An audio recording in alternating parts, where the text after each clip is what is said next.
Bueno, buenas tardes, bienvenidas y bienvenidos. Vamos a dar comienzo a la sexta sesión de los expertos con personas expertas del proyecto COBIOVIVE, que como saben desarrolla la Vinca, y con esta acción con la participación económica del Cabildo de Gran Canaria a través del área de participación ciudadana. Hoy es la sexta sesión de estos encuentros con personas expertas, ya nos quedan solamente escuchar a Gilberto ahora y 2 sesiones más. Y hoy Gilberto Martel, que es ingeniero técnico que trabaja en el ITC, que también ha sido hasta secretario general de BMG Ecologistas en Acción y es militante activo en el colectivo hermano de Turcón Ecologistas en Acción. Pues desarrolla su trabajo, su labor profesional en el Instituto Tecnológico de Canarias y principalmente en temas de aguas. Al principio en su carrera profesional empezó trabajando en UNELCO, en temas más de electricidad y tal, pero ahora desde que está en el ITC se está más decantado con el tema de agua y nos va a hablar de adaptación al cambio climático en la Macaronesia a través del uso eficiente de agua y su reutilización, el proyecto Adaptare. Gilberto es una persona que yo conozco, que más veces ha estado para Madeira, para Cabo Verde, para Azores, para todas estas islas que todos queremos ir, que nos quedan tan cerca pero que también nos quedan lejos. Y nada, yo no me enrollo más, les dejo con Gilberto. Ya saben cómo es la dinámica, 45 minutos, y Irene le va a dar 5 minutos más, 50. No, menos. Luego una parte en la que podemos hacer preguntas y eso en torno a la intervención, y luego una última parte en la que Irene Lafranchi, que es la dinamizadora de la actividad, pues va a invitarnos a proponer ideas, sugerencias, propuestas, dudas, para hacer una lluvia de ideas con las que conseguir un documento final cuando termine todo este proyecto de participación ciudadana, que será un manual de ecoideas, un manual de ideas para proteger la biodiversidad. En el caso de hoy, desde el punto de vista del agua, su aprovechamiento y su utilización nacional. Gracias. Muchas gracias, Mario, y muchas gracias a la Vinca, a la organización, por invitarme y darme la oportunidad. Gracias a ustedes por venir y estar aquí en Firga, la verdad que es un placer. Bien, ya Mario me presentó, muchos de ustedes ya también me conocen, ¿no?, de otras actividades, pero simplemente marcar un poco el proyecto Adaptare, ¿no? Yo le dije a Mario que era importante utilizar este proyecto como canal, porque es en el que estoy trabajando y eso a mí me gusta siempre vincular mi trabajo con la divulgación, ¿no? La divulgación científica, el conocimiento para mí es fundamental, si no muchas veces como que pierde sentido. Tengo un proyecto que llevamos trabajando ya 2 años de ejecución efectiva, un proyecto cofinanciado por el programa Interreg MAP 2014-2020 de la Unión Europea, que fomenta la cooperación entre los archipiélagos de Azores, Madeira, Canarias y en nuestro entorno. Hay una serie de países como Mauritania, Senegal, Cabo Verde que pueden participar en este tipo de proyectos. Europa tiene varios espacios de cooperación transfronteriza, transnacional, para fomentar ese trabajo conjunto entre socios de diferentes países para resolver problemas comunes. Y está claro que en nuestro entorno archipelágico es evidente que este programa tiene sentido. Voy a explicar un poco, todo el mundo conoce el ITC, pero simplemente muy breve, el sitio donde trabajo. El Instituto Tecnológico se conoce por muchas cuestiones. Hay una parte de investigación, desarrollo, investigación aplicada, innovación, hay un departamento de energías renovables, de agua, que es en el que yo trabajo, biotecnología, con temas de microalgas, temas de análisis ambiental para el tema de estudio de pesticidas, plaguicidas en frutas y hortalizas, una parte de ingeniería del software y ingeniería médica, ¿no? Y en mi departamento, sobre todo se han especializado desde hace mucho tiempo lo que es la desalación de agua, sobre todo desalación de agua de mar, con energías renovables, prácticamente todo tipo de sistemas de posible acoplamiento de energías renovables de forma autónoma para desalar agua se han probado ya en el ITC desde hace muchos años, desde el inicio, con Roque Calero y los grupos de la universidad que iniciaron el ITC, y ha dado lugar incluso a algunas patentes que ya se han transferido a la empresa privada para su desarrollo ya comercial, ¿no?, como el Tesoro, ¿no?, que uno ya está instalado en Túnez, en Marruecos, en algunas localizaciones, y ahora probablemente en Cabo Verde y Mauritania están potenciándose. Hay una parte de calidad de agua importante, de control de calidad de agua de baño, de las playas, del agua potable, un equipo dedicado a investigar en ese ámbito. El tratamiento de aguas residuales, que yo trabajo en esta área sobre todo, y la reutilización con tecnologías de bajo costo energético, al final hablaré de un ejemplo, y el concepto de gestión sostenible del agua en general. Ahora hablaré de lo que llamamos gestión sostenible, pero no debemos olvidar que la gestión del agua no es un problema que se resuelva porque haya tecnología, porque haya desaladoras. El agua es un elemento, algo que hay que gestionar constantemente. El problema del agua no se resuelve porque haya una desaladora nueva o porque haya una infraestructura nueva. Es algo que tenemos que estar constantemente gestionando. Y la divulgación, la información y la gestión es algo que intentamos promover en todos nuestros proyectos. Perdón, vamos a seguir hacia adelante. Esto va para ahora. Tengo que aprender cuánto es hacia adelante y hacia atrás. Vale. El proyecto Adaptare, ya me centro en el tema, simplemente muy brevemente, tenemos socios de Canarias, varios socios, el Consejo Insular de Gran Canaria, Radio ECA, el Sureste, Fuerteventura, la Universidad de Formas de Gran Canaria con varios departamentos, tenemos socios en Madeira, socios en Cabo Verde, desde una agencia nacional que gestiona, regula el agua a nivel nacional en Cabo Verde, una empresa Agua de Santiago intermunicipal en la isla de Santiago, un centro de investigación agraria, la Universidad de Cabo Verde, del Ministerio de Agricultura y Medio Ambiente, la parte de Agricultura y la parte de Medio Ambiente. Colaboramos muy estrechamente con el Ministerio de Educación también, ya después comentaré un poco por qué. Y partimos de una realidad. La problemática del agua tiene que ver, en nuestras islas, tiene que ver con una serie de características propias de nuestras islas volcánicas, ¿no? Nuestro enclave geográfico, no voy a explicar aquí, ustedes lo conocen, ¿no?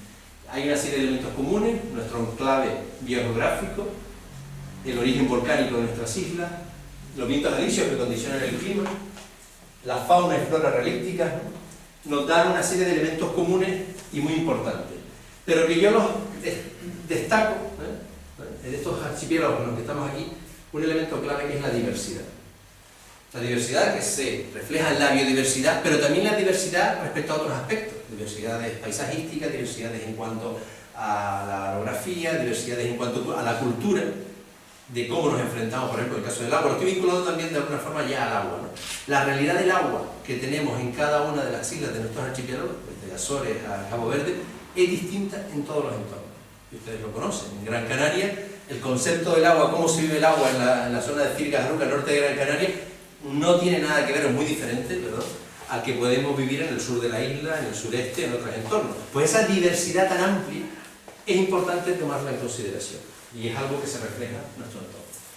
Son entornos frágiles, como bien comentamos, sobre todo relacionados con la diversidad, y el aislamiento, es decir, cada sistema insular tiene que autoabastecerse de sus propios recursos y si no es suficiente para satisfacer la demanda, tendrá que, de alguna manera, producirlo de forma artificial, que es lo que se produce en algunos entornos. Las consecuencias previsibles del cambio climático en la Macaronesia. Bueno, ya hablar de consecuencias previsibles ya un poco atrasado, hay que hablar de facto de lo que está pasando, ¿no?, en muchos casos, ¿no?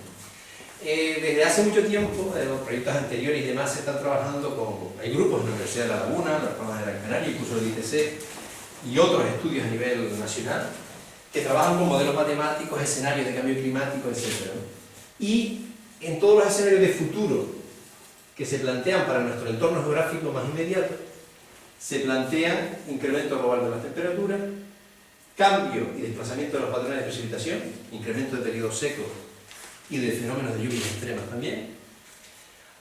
Un aspecto muy importante que a veces se nos olvida, que es el aumento de las tasas de evaporación. Es decir, una cosa es que haya un periodo de sequía, llueva menos, o las lluvias torrenciales, como se comenta, y otra es que por incremento de la temperatura, incidencia del viento y otra radiación solar, etc., las tasas de evaporación son superiores. Es decir, para obtener la misma producción en una parcela agrícola, por ejemplo, la dotación de agua tiene que ser mayor, porque hay unas tasas de evaporación en verano por la temperatura y condiciones que hacen que la evaporación del agua del suelo o la transpiración de las plantas sea mayor por consecuencia del cambio climático.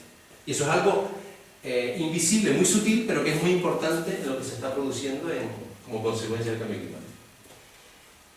El cambio en los regímenes de los vientos alisios, desertificación y mayor frecuencia de las calimas, es decir, ya se entiende que no solo las calimas, el viento del sureste viene con temporales del sur y demás, sino que ya el propio alisio cambia de dirección y pueden venir calimas o polvo del Sahara, incluso con los vientos alisios predominantes, ¿no?, la mayor frecuencia. y el efecto de la competencia entre los varios sectores. Cuando el agua empieza a ser un recurso escaso, empieza a haber mayor competencia por su uso. Y eso pues, genera problemas.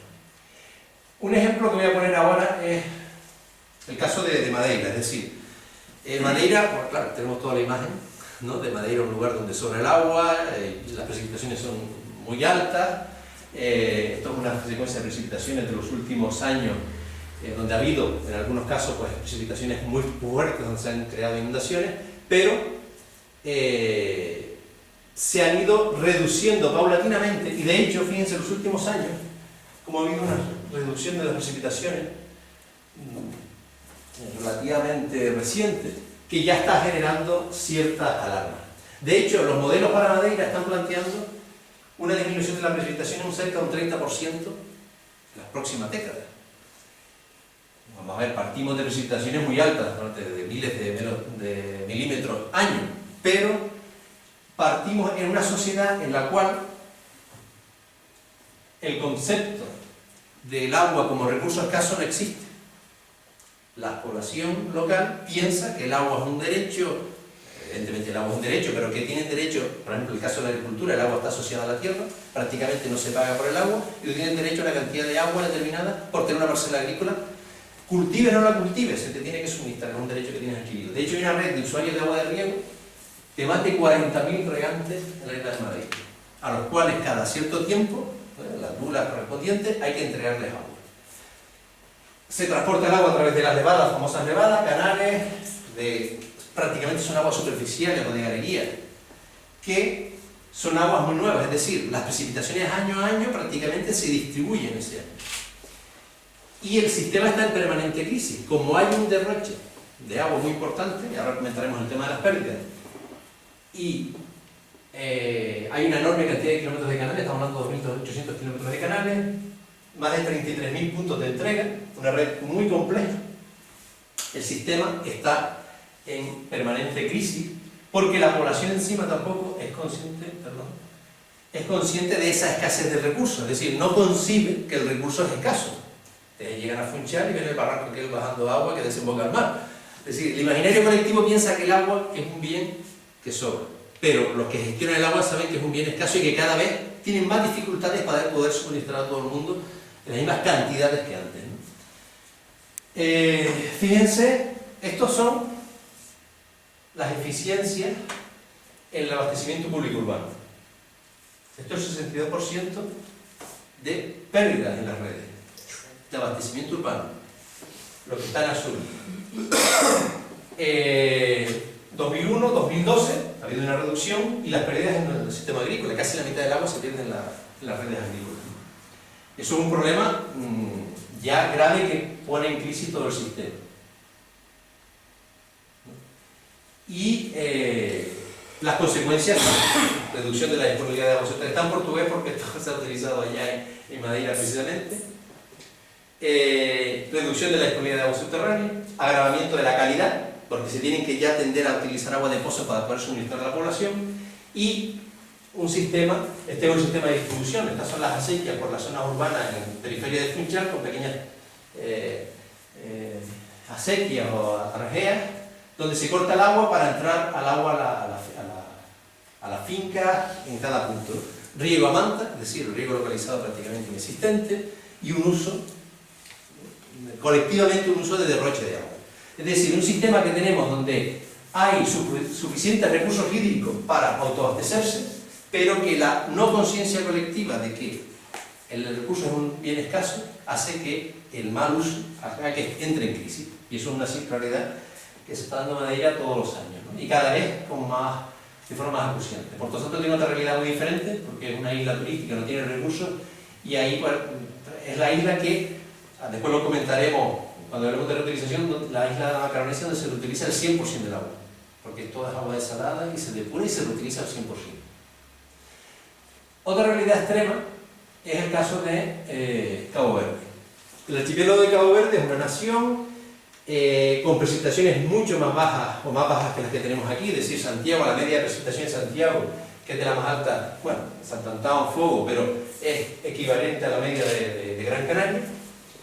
donde no está garantizado el abastecimiento urbano a la población. Gran parte de la población, sobre todo en las zonas rurales, tiene que ir a buscar el agua hasta nacientes, chafariz, como se denomina. Hay un problema de control de la calidad de agua en esos puntos, donde ha habido problemas relacionados con la intrusión marina muy graves. Estos cloruros en las aguas subterráneas cada vez mayor.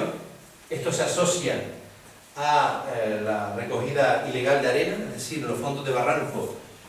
Mucha gente que ha tenido problemas en la crisis, ha entrado en crisis el sector pesquero, pues la manera de buscarse la vida con la construcción es la recogida ilegal de arena en las playas, pero no se controla porque son familias muy empobrecidas que a base de cestas y abrazos van quitando arena de los fondos de barranco en las playas y hacen que el agua de mar penetre en el interior de esas riberas que antiguamente tenían a lo mejor cultivos de platanera o de cocotero y demás, y el agua de mar penetra porque se quita la barrera física de la arena y al final resulta un problema de intrusión marina gravísimo. La lluvia se concentra en muy poco tiempo y son lluvias torrenciales con grandes problemas de erosión, etcétera, etcétera. Y a esto se une el desarrollo turístico en algunas islas, con complejos turísticos, todo incluido, enormes, gigantescos, de lujo, pero que se plantean en sitios donde el entorno no tiene recursos, ¿no? Entonces tiene que producirse totalmente el agua. Ahora mismo, por ejemplo, una de las actividades que desarrolla prácticamente toda la población de Cabo Verde en zonas rurales, especialmente en Santiago, en Sant Antão, San Nicolau, es la agricultura de secano. No sé si alguno conoce el archipiélago, ha ido a Santiago.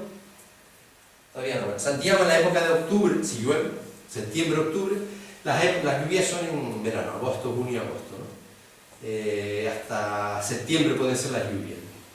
Desde junio prácticamente toda la población planta millo y judía en todo el territorio. Desde los bordes de la carretera hasta la cima de la montaña, todo el mundo planta siembra de secano. Si llueve, pues nace y hay un par de lluvias hasta septiembre, octubre, que hace el millo y lo utilizan para secarlo y, bueno, y base de la alimentación local. Pero si no llueve, se pierde la semilla, se pierde la cosecha y a lo mejor incluso no hay ni millo para pasto para los animales. Eso lleva 2 años produciéndose seguido. Y afecta directamente a las familias más empobrecidas, básicamente familias lideradas por mujeres, y bueno, un problema social muy grave, incluso de seguridad alimentaria. Y evidentemente es un país que está en desarrollo, se está desarrollando en las zonas urbanas poco a poco, garantizando primero el abastecimiento de agua, ahora está empezando el saneamiento, y la reutilización podría ser una opción, que es una de las cuestiones, pero el sistema aún no está preparado para compensar este tipo de temas, ¿no? Es un tema, bueno, que estaban los cultivos de millo en algunas zonas de las islas. Estos, por ejemplo, son ya cultivos donde se está reutilizando agua en la isla de San Vicente y en Santa Cruz, en la isla de Santiago, ¿no? Pero una problemática de, fíjense, de Madeira, Cabo Verde, dos realidades distintas, pero donde el agua es un elemento que está siendo grave, ¿no? La problemática asociada al cambio climático. En Canarias también tenemos una gran diversidad. El tema de la evapotranspiración no lo debemos olvidar. La realidad de cada una de las islas es muy diferente. Quiero destacar el tema de la evapotranspiración porque a veces perdemos de vista ese asunto, ¿no? Lo que está en azul, este es el balance hídrico en diferentes islas, ¿no? Del agua que llueve, lo que está en azul es lo que se evapora, se evapotranspira. Lo que no aprovechamos, lo que vuelve otra vez a la atmósfera por las condiciones de forma media, por las condiciones ambientales, ya sea por la permeabilidad del suelo, las condiciones climatológicas, radiación solar, sol. Fíjense la evapotranspiración, por ejemplo, en una isla como Lanzarote o Fuerteventura. Y este es el caso intermedio, bueno, el caso de Gran Canaria es este aquí, el caso intermedio, ¿no?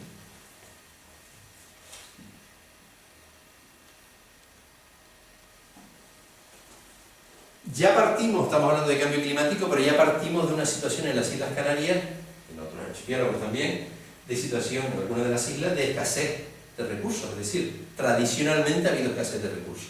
Y ha habido ya estrategias de adaptación a la escasez de recursos, ¿no?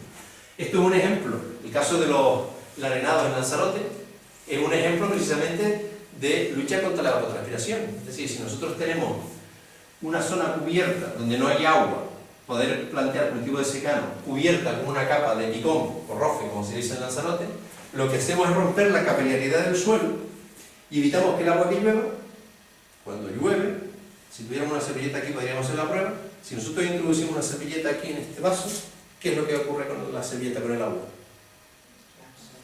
Sube el agua, sube por la servilleta. Tienes una ahí, como es negra, ¿no? Por capilaridad, sí, pero no se veía. Por capilaridad subiría el agua. Eso es lo que ocurre cuando llueve en el suelo.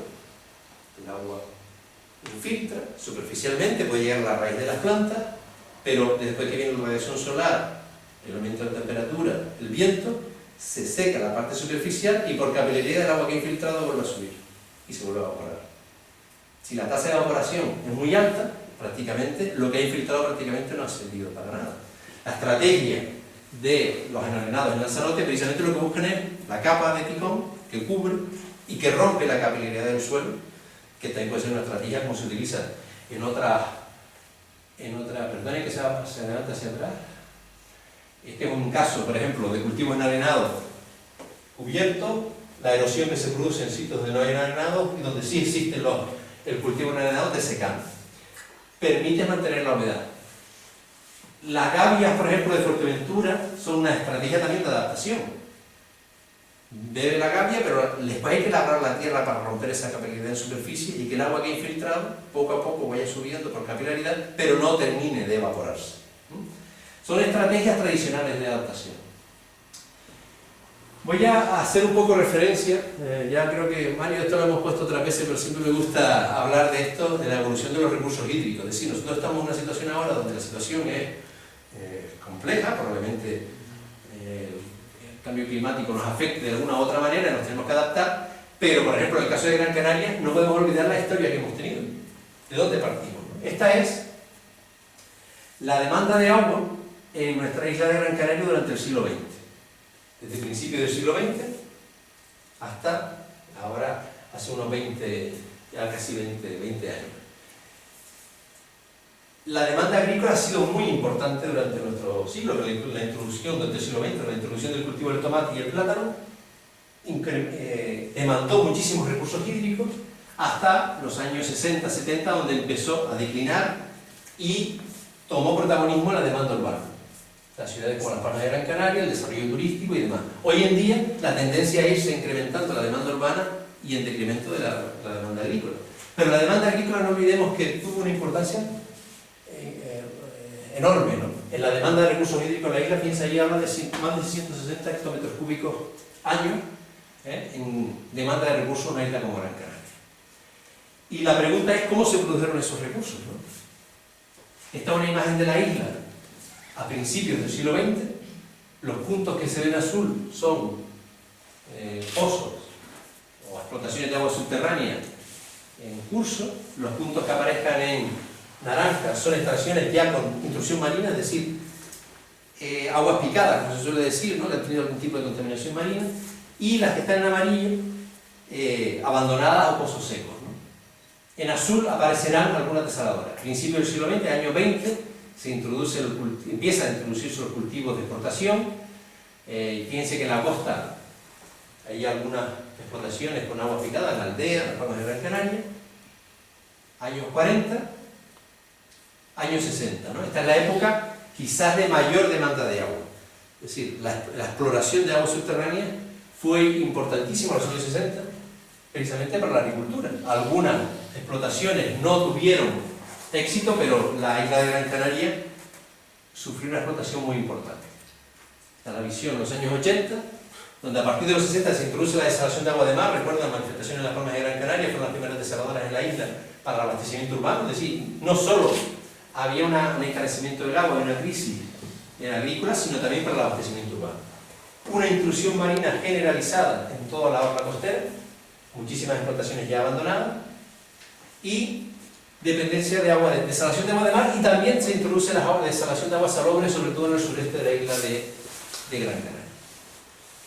Y esta es la entrada en el siglo XXI, con, claro, la ciudadanía a lo mejor no, en general, no es consciente de lo que hemos hecho con la isla, lo que ha ocurrido. Pero durante el siglo XX ha habido una sobreexplotación de los recursos naturales brutal, que ha tenido un efecto grave directamente sobre nuestro paisaje, sobre la agricultura, sobre el encarecimiento del agua y sobre todo un incremento de la dependencia del exterior para poder sostener el sistema que tenemos. ¿Qué ocurre? Estas son las demandas no, las fuentes de producción, los pozos, la principal, los manantiales se han secado, galerías también, y es la desalación de agua de mar.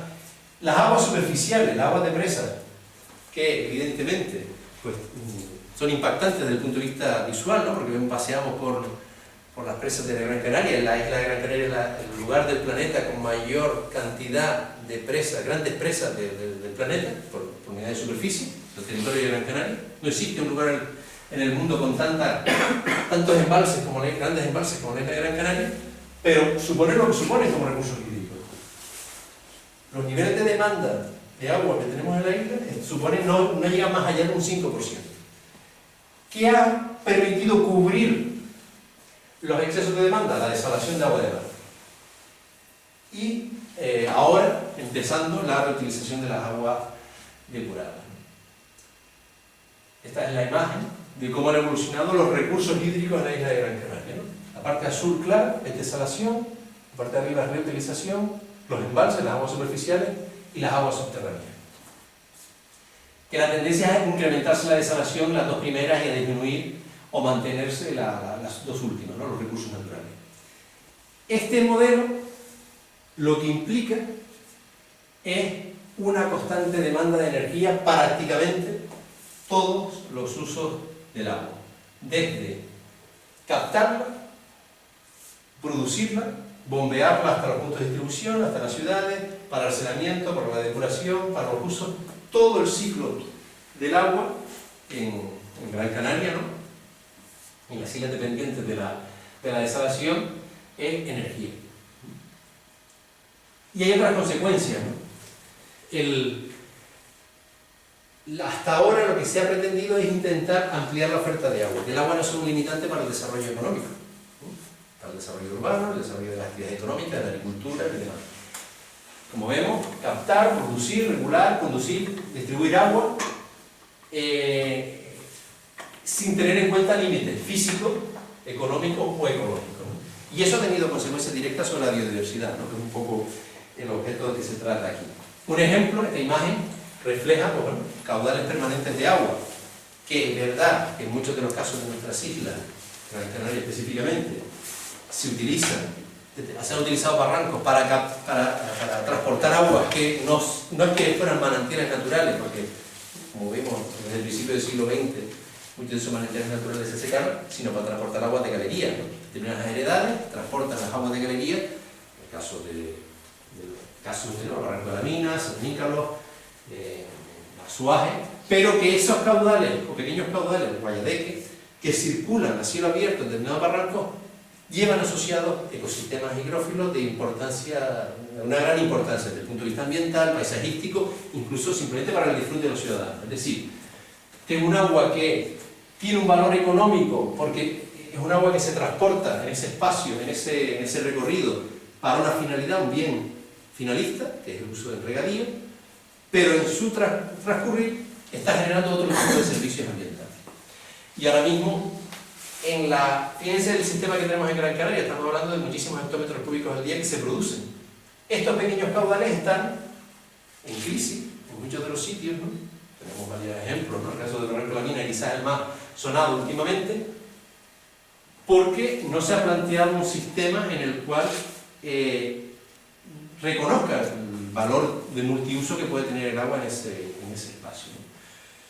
Y bueno, ese es el enfoque un poco tradicional del agua, ¿no? El agua entra en competencia cuando es un recurso escaso. Las pocas pérdidas que puede haber por evapotranspiración y evaporación aquí entran en competencia con el otro uso y se intenta darle un fin simplemente economicista. Y eso es un problema que tenemos que perder. El cambio cultural que hay que plantearse es el tema de ir hacia una conservación del agua, ¿no? Crear o establecer o planificar todas las actividades que permitan reducir la demanda de agua, mejorar la eficiencia del uso y evitar el deterioro de los recursos hídricos y consecuencia de los ecosistemas. Lo importante es dar un servicio a la población, que haya disponibilidad de agua en la agricultura, que exista acceso al agua en todos los entornos, pero tomando en consideración todo el sistema. No simplemente el uso finalista, sino en conjunto toda la visión global, ¿no? Bueno, en un contexto de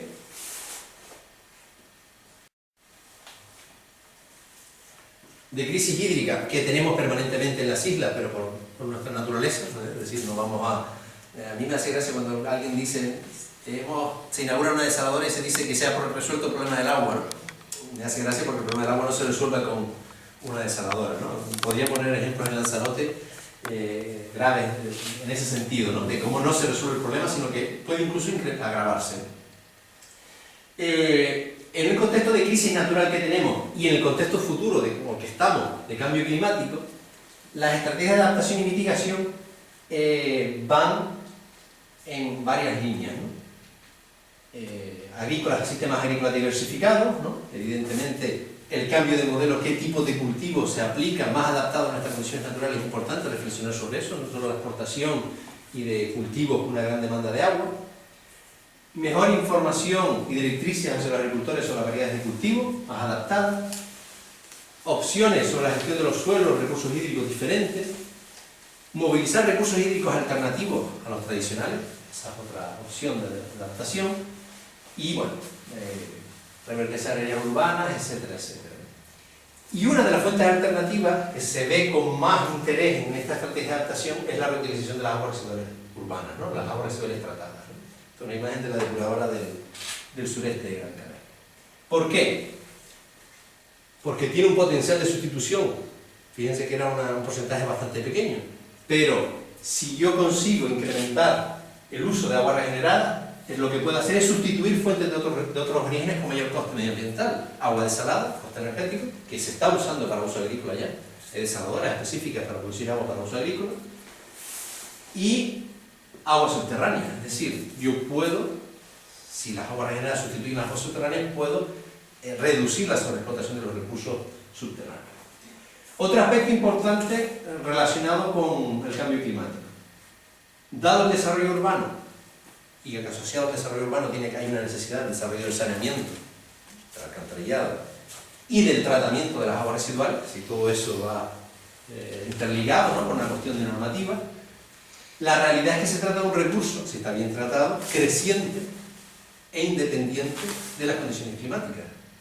Es decir, el suministro, el abastecimiento urbano a la población va a estar, ya que la desalación de agua de mar es una de las fuentes alternativas, va a estar garantizado.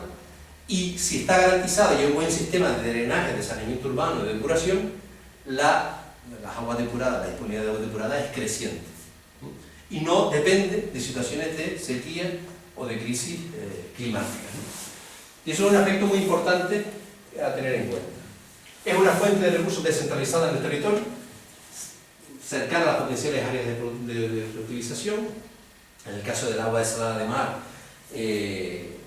normalmente está asociado a grandes centros de producción que normalmente hay que transportar y distribuir el agua hacia el interior, hay que bombear el agua hacia el interior. Un sistema de tratamiento de aguas residuales bien gestionado es una fuente de recursos descentralizada. Puede ser una fuente complementaria de nutrientes, depende de los tipos de tratamiento, de tecnología que se utilicen, por lo cual implica una reducción de fertilizantes químicos. Y bueno, y hay otras cuestiones que podemos ver, depende de la tecnología, puede servir para captar CO2, dependiendo si se utiliza esas aguas para producir biomasa vegetal, o incluso compensar los incrementos de evapotranspiración que se dan con sistemas de riego avanzados que después comentaré. ¿Creen que vale la pena que entre un poco? Ya no, ¿no? ¿Qué hora es? Menos cuarto. ¿Ya cuánto me quedan? 5 minutos. 5 minutos. No, Bien. Después 15 minutos más, entonces. No, ustedes digan. Muy bien. No, simplemente uno de los problemas, es importante conocer, una de las barreras, que después lo comentaré, pero lo digo, lo adelanto desde ya, que nos podemos encontrar con el tema de la reutilización de aguas regeneradas o depuradas, es el desconocimiento, el miedo a lo que se desconoce, las barreras que pueden existir hacia ese tema. Yo creo que es importante conocer la tecnología que se aplica. No voy a entrar en estos detalles, ¿no? Pero la que se aplica es es una tecnología pues, adecuada cuando está bien gestionada. Los tratamientos que se pueden llegar a los tratamientos avanzados son imágenes, un agua, por ejemplo, de un tratamiento primario, agua bruta, agua residual bruta, un agua de un tratamiento secundario que a lo mejor tiene condiciones ya para su vertido al mar, y esto ya es un agua regenerada, donde ha sufrido un tratamiento más avanzado y disponible para la reutilización. Y los niveles de calidad que se obtienen son bastante altos, ¿no? Pero claro, una cosa es que yo diga que se obtienen y otra cosa es demostrarlo y que la experiencia que pueden tener los usuarios de esas aguas, si se hacen las cosas bien. La diversidad, hay una gran diversidad de tecnologías que se están aplicando en Canarias para el tratamiento de las aguas residuales con el objetivo de la reutilización, no solo depuración, porque el objetivo de depurar es depurar para verter en condiciones ambientales adecuadas, no para reutilizar. Pero en Canarias se está ya planteando el agua como un nuevo recurso, con lo cual es importante dar seguridad en los tratamientos. Otro asunto, hay una normativa nacional de aguas regeneradas que obliga ahora por eso se habla de agua regenerada, y esa normativa implica una serie de usos específicos y cada uso se le exige una calidad determinada. Y hay un cumplimiento normativo que se tiene que hacer. En el caso de Gran Canaria, el Consejo Insular de Aguas de Gran Canaria es el responsable de eso y el que distribuye el agua regenerada, y están permitidos todos estos tipos de usos. Por ejemplo, la calidad normal, la 2.2 de uso agrícola, pero si no se consigue la calidad adecuada con los indicadores que se piden, pues simplemente no se suministra y ya está, en un control permanente. En Gran Canaria estamos bastante bien comparativamente con otras islas del archipiélago en cuanto al tratamiento de aguas residuales, que dice hay mucho por hacer, pero estamos, si lo hacemos comparativo, estamos relativamente bien. Un 70% del agua residual es tratada y un 35% del agua tratada es regenerada y por tanto enviada a reutilización. Esta es un poco la red de aguas regeneradas que tenemos en la isla. La fuente principal Barranco Seco, hacia el sur y hacia el norte. El sureste de Gran Canaria también es una fuente importante de producción y algunas otras reutilizaciones más pequeñas en la isla. La red azul es la de agua regenerada, es muy importante, aunque no lo parezca, y ha servido como estrategia de adaptación al cambio climático, ahora explico. El caso estos son datos sobre todo en el sureste de la isla donde más se reutiliza, la vertiente sur, la que está en azul. En el norte todavía no se ha desarrollado bastante, pero fíjense que hay 90 comunidades de regantes que reutilizan agua en la isla de Gran Canaria y más de 2.000 regantes y usuarios. Que una ventaja en estas zonas, comarca norte, sur, sureste, y esta parte hasta ahora no tenía agua regenerada, se suministraba de los embalses de las presas. Comentar que estos 2.000 regantes y usuarios, la ventaja que tienen es que tienen agua garantizada 24 horas en contador, no a través de reparto, de ranchero y demás que tienen que coger las tornas, sino en contador y con presión a pie de finca. Hace 10 años, cuando yo estoy en una red de regantes, ¿no? Hace 10 años o 15 años, eso no era así desde el punto de vista del suministro continuo, pero hoy en día ya se ha conseguido que estas personas, independientemente de situaciones de sequía, tienen agua prácticamente 24 horas con presión y a pie de finca, y pagan lo que y a un precio estable todo el año, y todos los años, no fluctúa el precio del agua. Esto es un ejemplo de lo que pasó en Gran Canaria, red norte, red del sur y red de las presas, que es esta zona de aquí. En la infraestructura de zona sur no están interconectadas, pero a raíz, está en la zona de influencia de las presas de regadío, las fincas que dependían de las presas de La Gambuesa, Yagaure, Soria, etc. Y la zona del sureste con agua regenerada. Recuerdan la sequía en 2017, que prácticamente el agua de presa en la zona sur pues, entró en una crisis grave, quizás de los años en que más bajos estaban los sistemas. Lo que se hizo fue interconectar esta red de agua regenerada con las zonas de la red de agua de presa, con el objetivo de enviar agua regenerada y bombearla a estas zonas, porque ya no había agua suficiente para regar en la zona sur de la isla.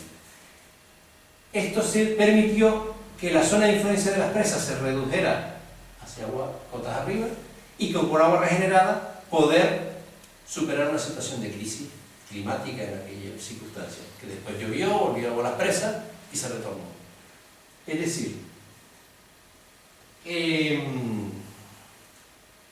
ya, de hecho, de facto, las aguas regeneradas, un recurso de resiliencia, ¿sabes lo que es la resiliencia? El concepto de resiliencia, de adaptación a una situación de crisis climática. Porque sí, porque hemos desarrollado las infraestructuras y en principio no estaban pensados para eso. Es decir, esto fue una situación de emergencia que se conectaron, pero ya, a partir de aquí, visto el éxito que tuvo esta medida, que se podía haber quedado sin agua en toda esta zona, en Allegaure, en todas estas fincas de la zona sur, a medida ya se entiende las aguas regeneradas como un elemento de compensación y de adaptación al cambio climático. Podemos garantizar el suministro de agua en la agricultura, aunque falle en otros recursos, si estamos preparados con la infraestructura adecuada, con los sistemas de tratamiento adecuados, etcétera, etcétera. Hay que desarrollar una nueva infraestructura, redes de agua, bombeos, pero se consiguió aplicar más de la mitad del agua de la zona, fue sustituida con agua regenerada temporalmente hasta que se volvió a una situación de normalidad, ¿no? Estos son los datos un poco antes, después de la crisis climática, de disponibilidad de agua de presa, y cómo las aguas regeneradas vinieron a salvar la situación de forma circunstancial y bueno, se pudo salvar una situación concreta, ¿no? Dice que no hemos hablado del proyecto Adaptar y que terminó la charla, pero bueno. Lo importante es tomar conciencia de la realidad, ¿no? Adaptar es simplemente un proyecto que intenta potenciar a diferentes niveles precisamente las estrategias de adaptación, sobre todo en la reutilización, con un paquete muy importante de medidas de sensibilización, información y cualificación, formación, atacar la parte de la depuradora, las tecnologías adaptadas de tratamiento, garantizar los controles de calidad de agua, etcétera, etcétera, y otro de demostración y de lo que es las tecnologías de riego, incluso sistemas de riego optimizados, ¿no? Todo eso está organizado en actividades, hay una parte muy fuerte de divulgación. A propósito, traje un material para la vinca, lo tengo por aquí.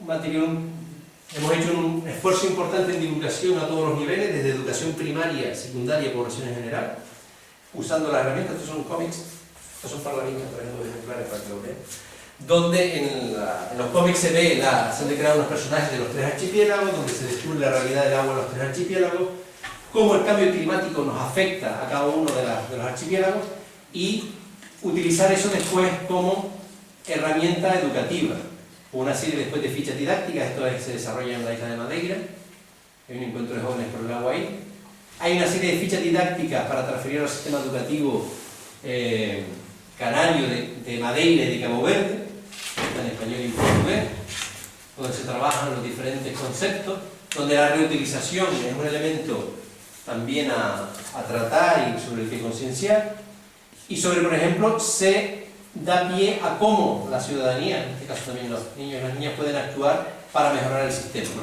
Esto es el caso del tema de las famosas toallitas y de los residuos en las estaciones de tratamiento, es decir, los cambios de consumo que tenemos, el no entender las aguas residuales como un nuevo recurso, nos hace entender el sumidero y el inodoro como para evacuar residuos, ¿no? Y eso está creando problemas gravísimos en las redes de saneamiento y en los propios sistemas de tratamiento, ¿no? O sea, los problemas con las toallitas no voy a entrar, y con los residuos son importantísimos, pero tomar conciencia de eso es fundamental para actuar y mejorar estas condiciones. Donde hemos hecho campañas más intensas, porque lo que queremos evaluar el trabajo, ha sido, esto es una imagen del tema de mejorar el saneamiento, ¿no? Un chico ahí echando y donde explicamos el tema de las toallitas en la ficha didáctica, hay una serie de dibujos animados, juegos que se están desarrollando, hay unos talleres catalizados que se han desarrollado, sobre todo en el sureste de Gran Canaria, en sexto de primaria, que están intentando estirar una toallita para los alumnos.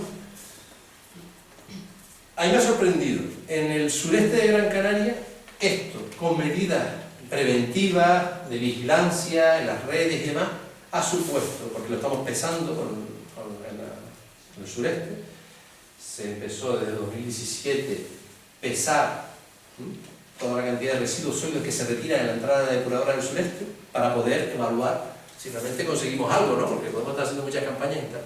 Y ahí nosotros nos planteamos en lo largo del proyecto reducir un 15% la cantidad de residuos sólidos que llegaran a la depuradora. También es verdad que hay medidas paralelas, ¿no? Preventivas, de vigilancia en las redes, para evitar. La reducción ha sido de un 27% en un año. Con una campaña intensiva, se ha repetido ahora una campaña en primaria. También con Radio ECA se ha hecho un taller para secundaria, donde el modelo de la red, si lo veía, se cumple 54 años Radio ECA. Es el aniversario hoy, 15 de febrero. Y con Radio ECA, el modelo de Radio ECA de formación para adultos a través de la radio se ha trasladado a secundaria con clases grabadas en audio, donde se le explican los profesores aquí tienen los recursos para los alumnos con los esquemas típicos de Radio ECA, básicamente el segundo de la ESO, tercero de la ESO, desarrollar las clases en secundaria y con una exposición de paneles y demás y trabajar estos conceptos, ¿no? Bueno, esto está teniendo resultados. Ahora mismo se está haciendo una formación de mismo tipo para la población de Cabo Verde en portugués, para sensibilizar a la población en general, y bueno, se está avanzando en este sentido. Hay una pequeña aplicación para los agricultores, los usuarios de aguas regeneradas, con el Consejo Insular de Aguas de Gran Canaria, el ITC, estamos desarrollando una app, es decir, para dar un servicio más cualificado al usuario de aguas regeneradas, que sepa en todo momento, por sectores, porque están localizados y están registrados en las comunidades regantes, si van a tener disponibilidad de agua, si no, si hay algún corte, recibos al cobro, la calidad del agua que tienen, que muchas veces la calidad del agua se está controlando constantemente, pero esa información a lo mejor no llega al agricultor, qué calidad de agua tiene, si tiene nutrientes, si no tiene nutrientes, cómo interpretarla, medidas de gestión de la demanda, previsiones climáticas, recomendaciones, etcétera, etcétera.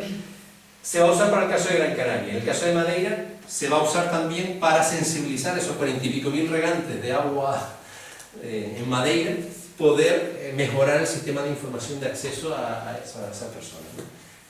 No voy a entrar, hay cursos a distancia, teleformación. Tenemos el banco de conocimiento en audio, que no sé si alguno ha podido escuchar a través de Radio ECA. Hay todo un paquete de programas de radio, y hay más de 12 programas con temas específicos que tratamos. Hoy, por ejemplo, hoy divulgué el programa sobre los contaminantes emergentes. ¿Qué son los contaminantes emergentes? ¿Cómo se tratan? ¿No? Básicamente son contaminantes que no están legislados, que están en muy bajas concentraciones, pero que a veces generan alarma social, por ejemplo, de fármacos, ¿no? O otro tipo. Es decir, yo puedo tener miedo a algo, ¿vale? Pero ¿cómo se combate el miedo? Con el conocimiento, investigando, analizándolo, estudiándolo y demostrando si realmente se reduce o no este tipo de contaminantes, o si son un riesgo importante o no. Esto es trabajo en la depuradora, control de calidad, y voy a avanzar rápido porque si no me echan de aquí. Antes de esto, por ejemplo, la parte de emergentes que se está trabajando con la Universidad de las Palmas de Gran Canaria. Las parcelas demostrativas, existe una en la facultad, abajo en la Granja Agrícola Experimental, con riego enterrado y reutilización, otra en el sureste, y hay 2 parcelas más en Cabo Verde que ya están prácticamente montadas, asociadas a 2 depuradoras para demostrar la reutilización de agua depurada en esos entornos. Esto es en Santa Catarina, en el interior de la isla de Santiago, donde se van a introducir varias parcelas con regadío, con riego enterrado, para usar el riego enterrado. Es decir, las conducciones, las líneas de riego están enterradas en el subsuelo, a una pequeña profundidad, con lo cual aplicamos el agua directamente al sistema radicular, no en superficie, para evitar los problemas de evaporación que comentaba antes, ¿no? El agua, cuando se riega, un riego enterrado está bien instalado, el agua, por capilaridad no tiene que haber agua en superficie, solamente aplicada en la raíz, con lo cual ahorramos una parte importante.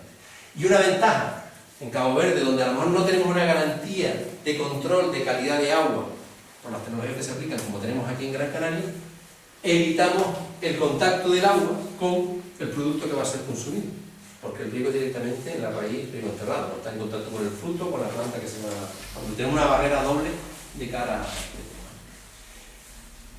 Un ejemplo de adaptación y ya finalizo. Antes de que... Esto es un ejemplo que ya, bueno, tiene 10 años ya, el año pasado cumplió 10 años, este año la en el Seminario de Comarca Sostenible vamos a dar una ponencia sobre esto, los 10 años de la depuradora de Santa Lucía. Esto es una depuradora, la que trata las aguas de Santa Lucía. En Tirajana, fue un proyecto también con el ITC y la Comunidad Sudeste de Gran Canaria, donde quisimos tratar las aguas residuales de Santa Lucía sin consumir energía. Se construyó, a partir de una cámara de cementación que había, se construyó una serie de humedales artificiales, son los que están aquí reflejados en la diapositiva anterior, 2 humedales de flujo vertical y uno horizontal, y una laguna de almacenamiento. Eso estamos hablando del año 2008, se puso en servicio en verano de 2008, en el humedal de flujo horizontal se cultivó la tifa, la anea, sacada del propio barranco de Tirajana, porque era una planta que tenía un uso artesanal en la zona, el artesano Juanito Ramírez, que lo utiliza para cestería y demás, y que después, bueno, se ha dado muchas aplicaciones, pero lo relevante de esto es que se ha conseguido que el 100% del agua de la depuradora se lo utilice, con un sistema de depuración natural sin consumo de energía. Lleva 10 años funcionando. Estos fincas de olivos, por ejemplo, para cultivos de leñosos, es decir, riego que podamos localizar para cultivos de olivos, básicamente. Estas fincas, por ejemplo, de olivos, otras que están por aquí y otras por aquí, son fincas que se riegan directamente de la depuradora de Santa Lucía.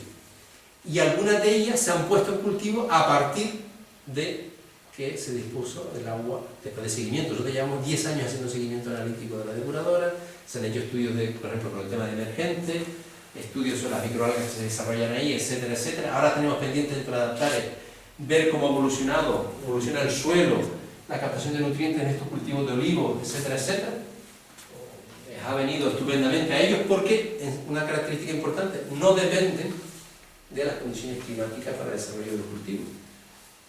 La zona de Tirajana, ustedes saben que es una zona con carencia hídrica, la sequía impacta muchísimo sobre la agricultura local, sobre el desarrollo de los árboles, se pueden incluso perder, pero las fincas que están asociadas a este sistema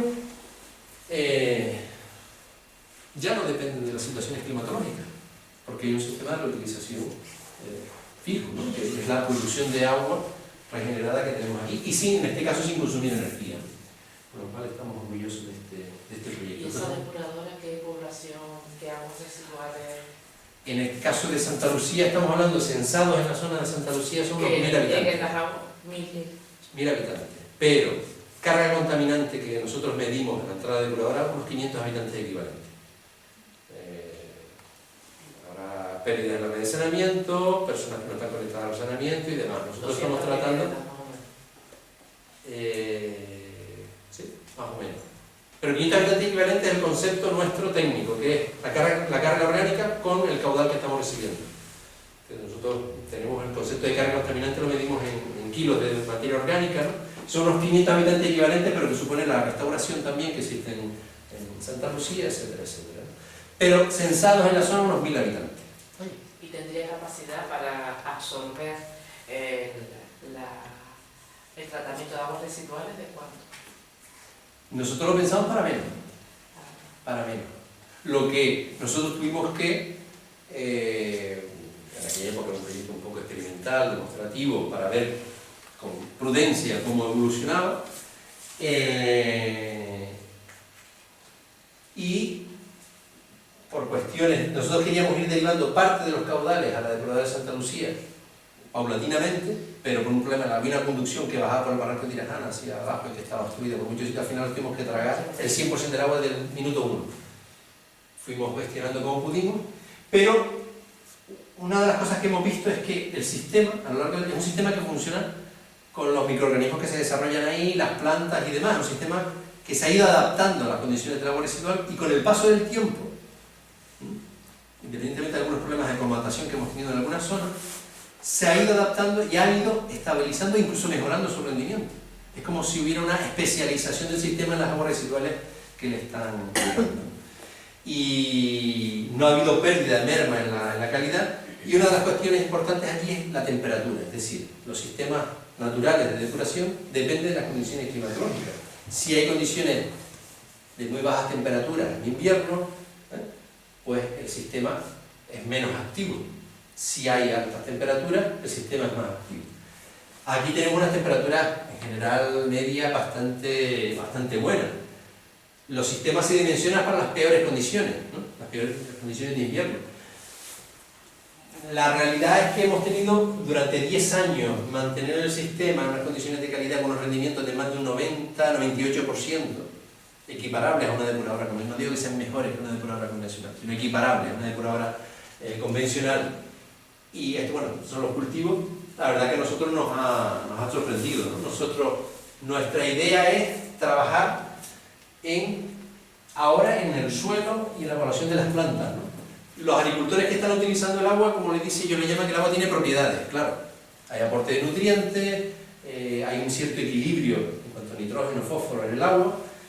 Probablemente podrían ahorrar un poquito más de agua, porque ellos se les adjudica el agua un tiempo y la gastan toda, ¿no? Podrían a lo mejor ser más eficientes, hay algunas mejoras que incorporar, pero la realidad es que ha sido exitoso. ¿Es un modelo a replicar en otros entornos? Sí, pero depende de las condiciones. Este tipo de modelos no se puede replicar de forma generalizada, hay que analizar cada caso en concreto y ver las condiciones, ¿no? Sería lo bueno. Pero bueno, de todas formas es un caso de éxito interesante y de adaptación también al cambio climático. Aquí hemos guardado toda la información del proyecto que va avanzándose y bueno, les invito a visitar la página y a disfrutar de los audios, de los recursos didácticos, etcétera, etcétera. Bien, muchas gracias. Gracias.